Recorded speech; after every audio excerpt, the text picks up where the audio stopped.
Les vraies voix Sud Radio. 3 mots dans l'actu qui sont rejet, McDo et Doliprane. La bataille du budget commence donc officiellement ce soir à l'Assemblée nationale avec l'examen d'une motion de rejet préalable déposée par la gauche. Une bataille qui pourrait bien se clôturer par un 49-3. Aux États-Unis, Donald Trump sert des frites dans un McDo, traite sa rivale de vice-présidente de merde pendant qu'Elon Musk distribue $1 million par jour à ses supporters dans la dernière ligne droite.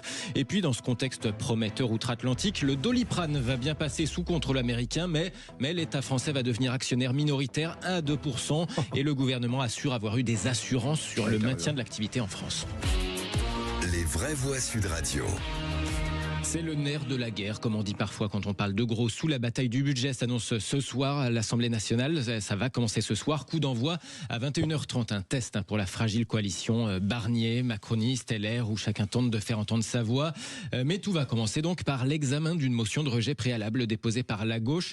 Une autre politique fiscale est possible, justifie ce matin le porte-parole du PS et président du département de Seine-Saint-Denis, Stéphane Troussel. Sur la taxation, par exemple, des rachats d'actions, de la justice fiscale, je pense qu'il y a des majorités possibles dans l'Assemblée nationale. Et on a entendu un certain nombre de parlementaires centristes, on a entendu un certain nombre de parlementaires du MoDem, y compris pourquoi pas chez certains républicains, de faire en sorte qu'on mette plus de justice fiscale. Cette motion de rejet, a priori, elle n'a pas beaucoup de chances d'aboutir. Parce que le Rassemblement national sera la béquille de ce gouvernement. Le Rassemblement national qui tente depuis quelques années de faire croire aux Français qu'il serait un défenseur des catégories populaires, on va voir l'illustration de la réalité de son projet à travers ses votes. Stéphane Troussel du PS au micro de Patrick Roger ce matin sur Sud Radio. Une réaction, Françoise, peut-être. Oui, bien sûr. Moi, j'entends tout ce qui est dit. On va en reparler. Parce qu'on va en manger non-stop. Mais évidemment que, encore une fois, le vernis social du RN va craquer. Vous savez, le délire du Rassemblement national qui consiste à dire oh là là, ce budget est affreux, on va pas le voter. Donc la motion, vous allez la voter pour empêcher qu'il soit appliqué. Ah ben non. Quand même, parce qu'on est des gens responsables. Ça peut tenir, encore une fois, 2 fois, 3 fois. Ça peut pas tenir comme les impôts pendant des mois. C'est pas Philippe possible. Bilger. Non.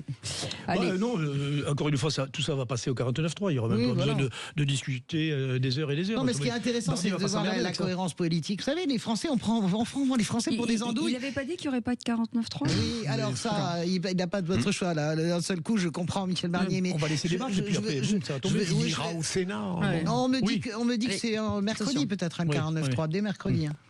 Et deuxième mot, McDo. Il est beaucoup question de 2 semaines. Il en est beaucoup question à 2 semaines du scrutin aux États-Unis. Oui, quand Donald Trump se la joue, Ronald Trump en l'occurrence, il s'est affiché à la friteuse au comptoir d'un fast-food de Pennsylvanie, ne se privant pas au passage de dire aux clients du drive tout le mal qu'il pense de sa rivale Kamala Harris.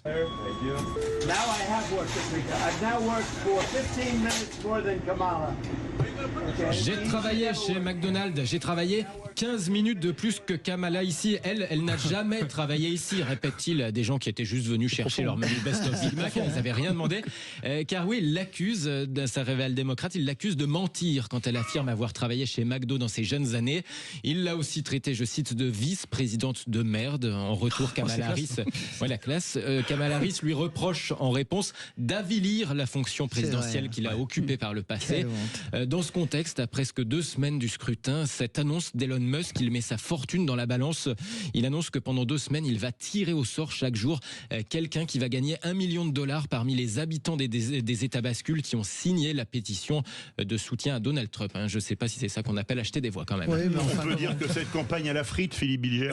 2 choses. D'une part, je ne suis pas persuadé que l'épisode des frites ne soit pas important pour certains électeurs. Il ne faut pas les surestimer. Deuxième élément, on vilipende la politique française, elle peut être grossière et vulgaire, mais on a un Donald Trump qui l'est tout le temps à l'égard de sa concurrence. C'est odieux. C'est sa signature. Oui, je pense que oui. Après, mais Kamala Harris a vraiment baissé. C'est-à-dire, il y a eu un élan. Maintenant, tout s'est rééquilibré. Ça cote ses frites. C'est très joli. C'est complètement incertain dans les swing states. Donc, c'est vraiment un vrai sujet. Mais je suis d'accord avec Philippe.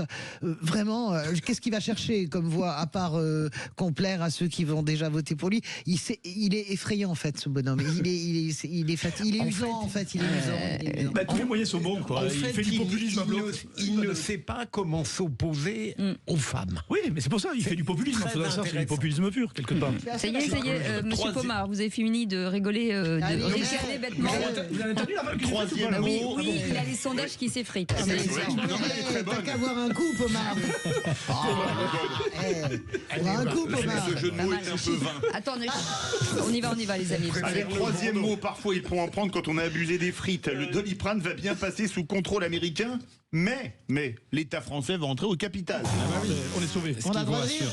Sanofi a finalisé la vente de cette filiale Opella qui produit le Doliprane au fonds d'investissement CDR. Le groupe américain va donc acheter 50% des actions, mais oui, l'État français va prendre 1 à 2% via la Banque publique d'investissement. Le gouvernement dit avoir obtenu des garanties extrêmement fortes sur le maintien de l'activité, de l'emploi en France. Mais le coordinateur de la France Insoumise, Manuel Bompard, se montre sceptique ce matin. Soit il est naïf, soit il prend les gens pour des imbéciles, parce que c'est pas avec 1% de participation dans le capital que l'État aura quelques mots à dire sur les décisions stratégiques qui seront prises par le groupe. Vous savez, c'est des Ils ont obtenu des milliers engagements. d'emplois qui sont concernés. Les engagements, le problème, c'est qu'on nous l'a déjà fait. Au moment, par exemple, où General Electric a racheté Alstom, on nous a dit il y a des engagements pour que l'emploi reste en France et les activités restent en France. Qu'est-ce qu'il faut faire? Qu'est-ce qu'il faut faire aujourd'hui? Il faut bloquer la vente. On a une possibilité, ça s'appelle le décret Montebourg, c'est-à-dire on refuse que des secteurs stratégiques passent sous pavillon américain, puisque là, en l'occurrence, c'est un fonds de pension américain. Et il faut ouvrir, je crois, le chantier d'un pôle public du médicament. Manuel Bompard, coordinateur de la France Insoumise et député des Bouches-du-Rhône chez nos confrères de TF1 ce matin. Il n'y a rien à rajouter. Il a d'ailleurs sur beaucoup de bancs de l'Assemblée, on le dit, y compris à droite, y compris, il y a quelque chose qui ne va pas. On peut bloquer cette vente. Bloquons-la. Et Merci. elle ne sera pas bloquée. Beaucoup, Félix Mathieu, on vous retrouve après 18h et dans un instant.